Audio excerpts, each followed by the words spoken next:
6 points in the first 12 minutes against Seattle. You mentioned how important that was. Anything in particular you think kind of led to that hot start you guys had? Yeah, I think, on Friday, all we talked about was kind of getting back to who we were. I think, and I mentioned it the other night, I think unintentionally I kind of handcuffed the players a little bit. Wasn't my intent, but we were talking more about good shot, bad shot, and, making the extra pass and all that stuff where, I go back and watch the film where we were really good defensively on Thursday. We were solid, but what we weren't doing was flying around and taking chances and doing the things that we do. And I think we had gotten away from that the last couple of weeks. And so we talked about just playing loose offensively. And, if you'll fly around defensively and do the things that we ask, then offensively, man, go play. And I think that was a big part of it. We took some shots we probably wouldn't have taken the last couple of weeks, but we were taking early in the season, especially when we were on that long win streak. And I think we were elite defensively, especially in the first half. And that's just who we are, man. I mean, that was the lack of our offensive production the last couple of weeks has not been on the offensive side. It's been on the defensive side. We weren't scoring off of our turnovers, and you go back and you look at the box score, and there's a big difference, man, between that box score on Saturday, playing against a team who doesn't turn the ball over, and we turned them over a bunch. And I think that was just us and our mentality, and then just releasing some of that pressure off the guys, man.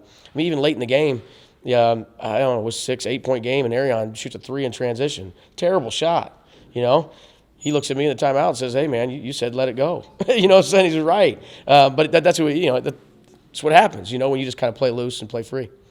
There seemed to be some of the lineup changes you mentioned a couple weeks ago. Tobias into the starting lineup. I assume that's still kind of a fluid thing. Where do you stand on, how fluid things still are with the lineup? Yeah, I've always been a believer. I don't know if you have to have the same starting lineup the whole game, and it's not an indictment on any player. I thought taking Cameron Steele out of the starting lineup would be beneficial to him. I think he was carrying a lot of pressure. We know we've talked about he's playing out of position all year, and I think he just felt, especially since that WAC Player of the Week, he just felt like he needed to give us so much, and this way he was able to kind of sit there and just kind of watch the game a little bit and catch his breath, and then go out there a little bit more relaxed. And then Tobias, I think, my whole thing on Saturday was let's go out there with a ton of energy to start the game. And so I wanted to get the 5 guys that I thought would bring the most energy defensively. Forget size, forget matchups, forget all that. Let's just worry about ACU, and who would give us the most energy. And I think, Arion and Tobias and Makai and Corian and Reggie, that's what they do. This week, I feel like if you just look at the schedule on the surface, it looks like it's easing up a little bit. But every game, like with you and the women, has been relatively close this year. I assume you would not say it's easing up at all. No. This week in particular, familiar opponent Lamar, not so much UTRGV. What do you see from those two? Yeah, we've never, obviously we're really familiar with Lamar, but they do have a new coach. I'd say maybe we're more familiar with Rio Grande Valley. We've never played them here, but I've known Coach Figger for 20 years, and so I know how good he is and how well prepared they're going to be.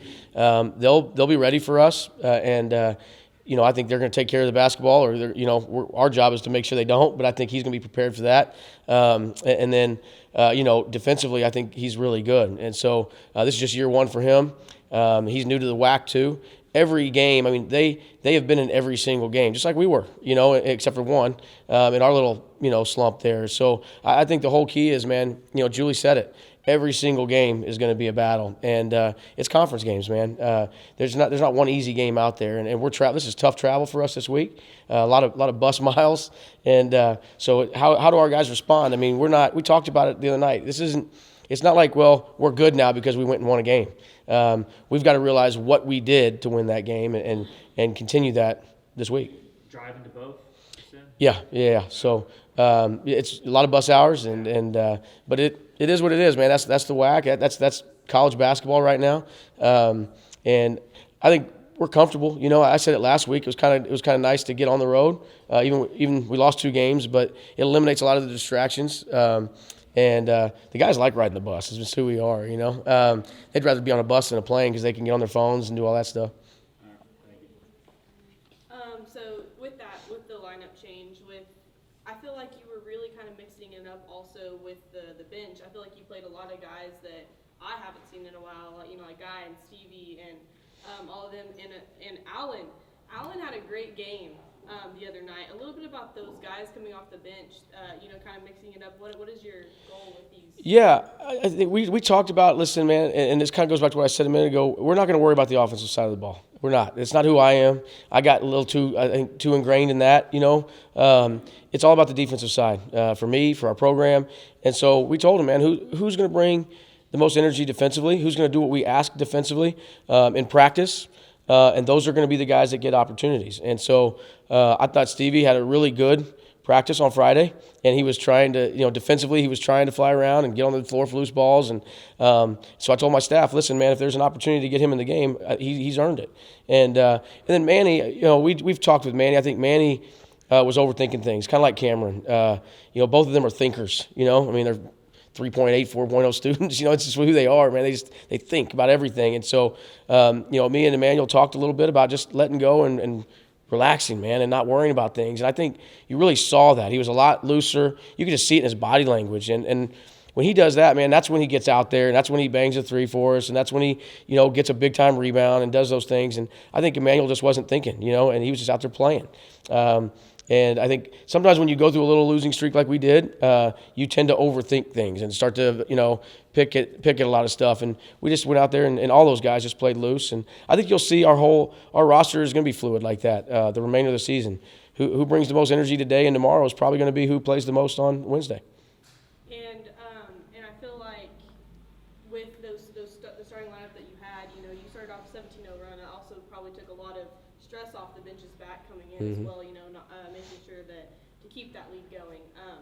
Next up, so you are driving these next few days. So what is that going to look like with those turnarounds of making sure that your guys are still prepared for the next game? Yeah, we rely on our staff. We have to be smart with how we practice, you know what I mean? This is not the time of the year that you got to go out there and practice 3 hours and get crazy. It's just let's get in, do what we got to do, and let's get out. And the good thing for us is that we do have an older, mature leadership group that I rely on heavily, and I talk to them once a week. We just call them our leadership group, and we talk about practice. You think we're going too hard? You think we're going too long?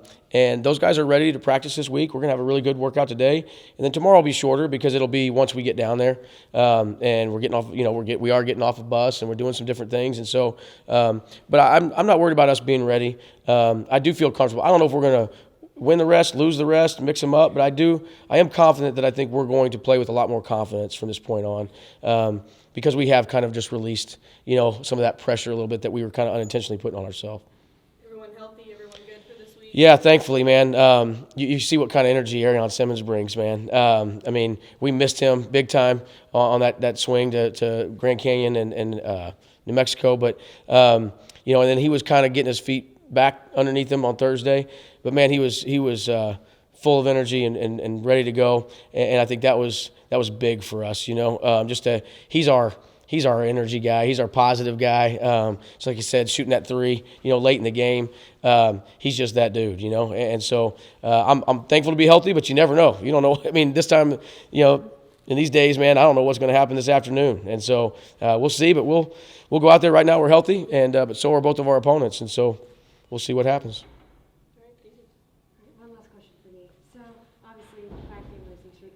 How does it feel on Saturday in the locker room? What is it like to finally snap that, get back to winning? How does that affect the guys? How does that give them back their confidence? How did that just affect the locker room? Well, I don't know if anybody saw the video that they put out there, but obviously it was a pretty fun environment in the locker room Saturday. But if you've been around us for a while, you know that that's not just coming off of a loss and then winning the game. We do that every win, every conference win, man. We're gonna have a dance party, man, even if I can't dance. But we talked a lot about.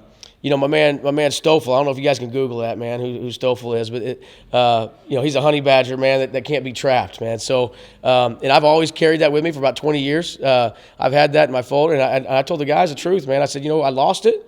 It ripped. The picture I had ripped, and I didn't replace it. And so I didn't have it for 2 weeks. It's crazy, man. And so I put it back in my bag on Saturday, and we talked about it in pregame. And so we added Stoffel to the dance party on Saturday too, man. He was with us. If you were wondering what that paper was, I was flying around. But Stoffel's a big part of what we do, man. It's just find a way. Find a way. We get trapped, and we felt like we were trapped a little bit, and we had to find a way to get out of it. So it felt good. I hope we can have a couple more this week. But we're always going to have fun, man. Winning is hard to do, especially at this level. And like I heard Julie talking about it. I mean, every game is a 1 possession, 2 possession, 3 possession game.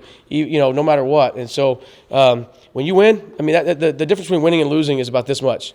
And so when you win, man, you better enjoy it. You never know when the next one's going to come. And so when we win, we're gonna have some fun.